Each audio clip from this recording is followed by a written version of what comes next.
Introduction.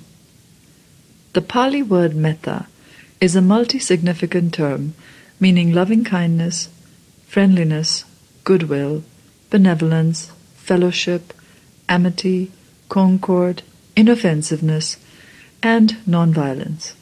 The Pali commentators define metta as the strong wish for the welfare and happiness of others, parahita parasukha karana.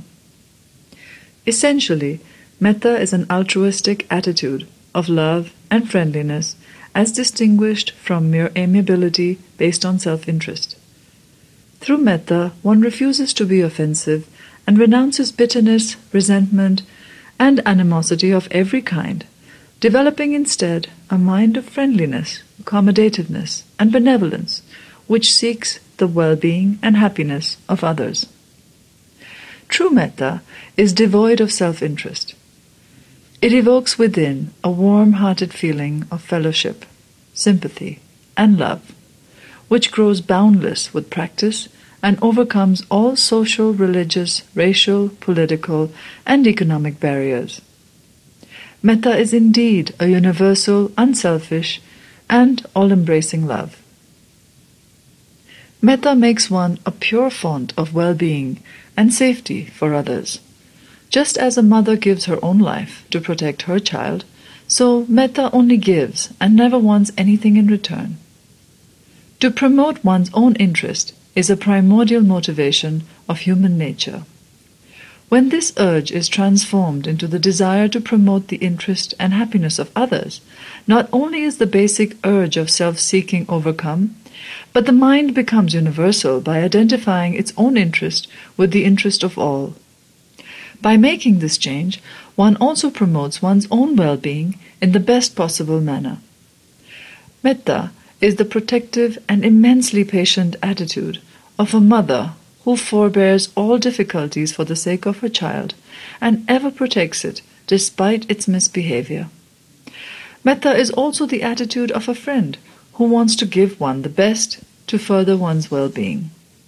If these qualities of metta are sufficiently cultivated through metta bhavana, the meditation on universal love, the result is the acquisition of a tremendous inner power which preserves, protects, and heals both oneself and others. Apart from its higher implications, today metta is a pragmatic necessity.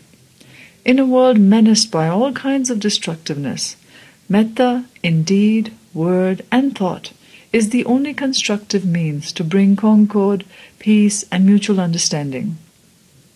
Indeed, metta is the supreme means, for it forms the fundamental tenet of all the higher religions as well as the basis for all benevolent activities intended to promote human well-being.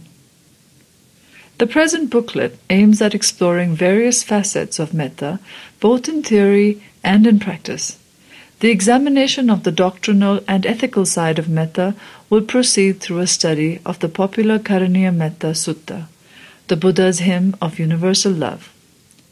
In connection with this theme, we will also look at several other short texts dealing with metta. The explanation of metta bhavana, the meditation on universal love, will give the practical directions for developing this type of contemplation, as set forth in the main meditation texts of the Theravada Buddhist tradition, the Visuddhimagga, the Vimutttimagga, and the Patisambhidamagga.